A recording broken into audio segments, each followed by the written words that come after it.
अस्वीकरण। ये वीडियो केवल शैक्षिक उद्देश्यों के लिए बनाया गया है। यह एनसीईआरटी कक्षा 10 विज्ञान अध्याय 8 आनुवंशिकता पर आधारित है। इसमें दी गई सभी जानकारी एनसीईआरटी पुस्तक के अनुसार प्रस्तुत की गई है। यदि कोई त्रुटि हो तो कृपया एनसीईआरटी पुस्तक को संदर्भित करें। नमस्कार दोस्तों, स्टडी जेनिजिक में आपका स्वागत है। आज हम कक्षा 10 विज्ञान के अध्याय 8 आनुवंशिकता पर चर्चा करेंगे। इस वीडियो में हम सभी एनसीईआरटी अभ्यास प्रश्नों को हल करेंगे, जिसमें व्याख्या, आरेख और वैज्ञानिक अध्ययन शामिल होंगे। इस अध्याय में हम आनुवंशिकता, हेरेडिटी और लक्षणों के संचरण, ट्रांसमिशन ऑफ ट्रेट्स को समझेंगे। एनसीईआरटी कक्षा 10 विज्ञान पाठ्य पुस्तक अध्याय 8 को और अधिक स्पष्टता के लिए देखें। वीडियो को अंत तक देखें और लाइक, शेयर और सब्सक्राइब करना न भूलें। अध्याय 8 वंशागति हेरेडिटी एनसीईआरटी अभ्यास प्रश्न।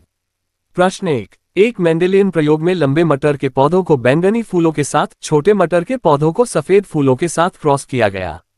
संतान में सभी बैंगनी फूल थे, लेकिन लगभग आधे पौधे छोटे थे। इससे ये संकेत मिलता है कि लंबे माता पिता की आनुवंशिक संरचना क्या हो सकती है। A TTWW, B TTW, C TTW, D TTW। Uttar D TTW। व्याख्या। एक लंबे और बैंगनी फूलों वाले पौधे को क्रॉस करने पर संतान में सभी फूल बैंगनी आए। इसका अर्थ है कि बैंगनी रंग प्रभावी डोमिनेंट गुण है। 2 लगभग आधे पौधे छोटे थे। इसका मतलब है कि लंबाई का जीन विषम युग्मज हेटेरोजाइगस टीटी था। 3 यदि लंबा पौधा टीटी था और फूलों का रंग डब्ल्यू था, तो संतान में विभाजन हुआ, जिससे कुछ पौधे छोटे हो गए। प्रश्न 2। एक अध्ययन में पाया गया कि हल्के रंग की आंखों वाले बच्चों के माता पिता भी हल्के रंग की आंखों वाले होते हैं। इस आधार पर क्या हम ये कह सकते हैं कि हल्के रंग की आंखों का गुण प्रभावी डोमिनेंट है या प्रभावी रिसेसिव? क्यों या क्यों नहीं? उत्तर। हम ये निश्चित रूप से नहीं कह सकते कि हल्के रंग की आंखों का गुण प्रभावी है या प्रभावी। कारण। एक वंशानुक्रम इनहेरिटेंस के नियमों के अनुसार यदि माता पिता के पास हल्की आंखें हैं और संतान में भी हल्की आंखें हैं, तो ये गुण अप्रभावी रिसेसिव भी हो सकता है।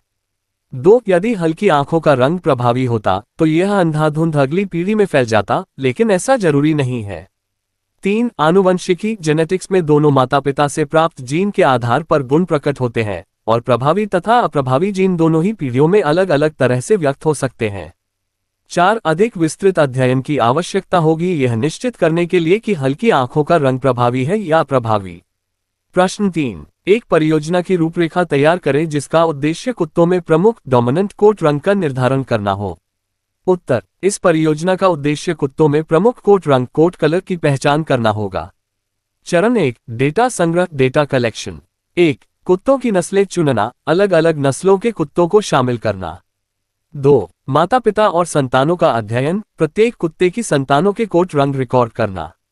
चरण 2 आनुवंशिक अध्ययन जेनेटिक स्टडी। 1 माता पिता के कोट रंग और संतानों के कोट रंग की तुलना करना। 2 बार बार प्रकट होने वाले रंग की पहचान करना। 3 यदि संतानों में एक ही रंग बार बार आता है तो उसे प्रमुख डोमिनेंट माना जाएगा। चरण 3 परिणामों का विश्लेषण एनालिसिस ऑफ रिजल्ट्स।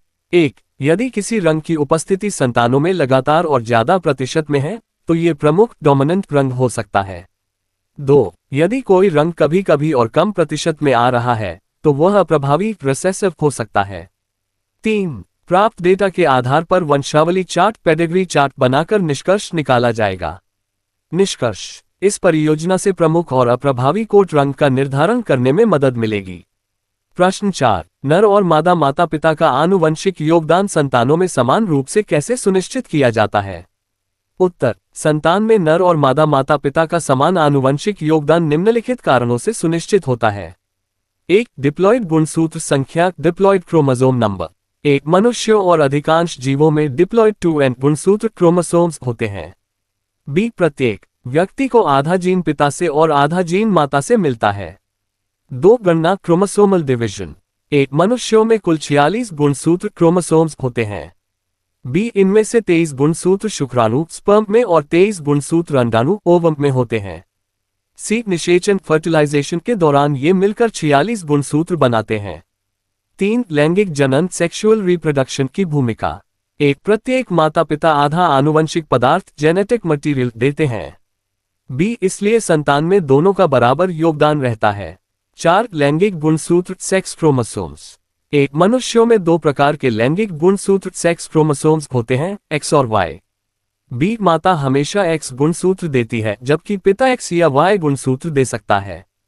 C अगर X गुणसूत्र मिलता है तो संतान लड़की होगी XX, और अगर Y गुणसूत्र मिलता है तो संतान लड़का होगा XY। निष्कर्ष। पुरुष और महिला संतान को समान आनुवंशिक योगदान देते हैं। हर संतान को 50% जीन माता से और 50% जीन पिता से मिलता है। तो दोस्तों, आज हमने कक्षा 10 विज्ञान के अध्याय 8 आनुवंशिकता के सभी महत्वपूर्ण प्रश्नों और उनके उत्तरों को विस्तार से समझा। अगर आपको यह वीडियो पसंद आया हो तो इसे लाइक और शेयर जरूर करें ताकि अन्य छात्रों को भी मदद मिल सके। अगर आपके कोई सवाल है तो कृपया कमेंट सेक्शन में लिखें, हम आपकी सहायता करने की पूरी कोशिश करेंगे। हमारे चैनल स्टडी जनीजी को सब्सक्राइब करें और बेल आइकन दबाएं ताकि आपको हमारी सभी नई वीडियोस की जानकारी सबसे पहले मिले। अगले वीडियो में फिर मिलते हैं, तब तक के लिए धन्यवाद और शुभकामनाएं।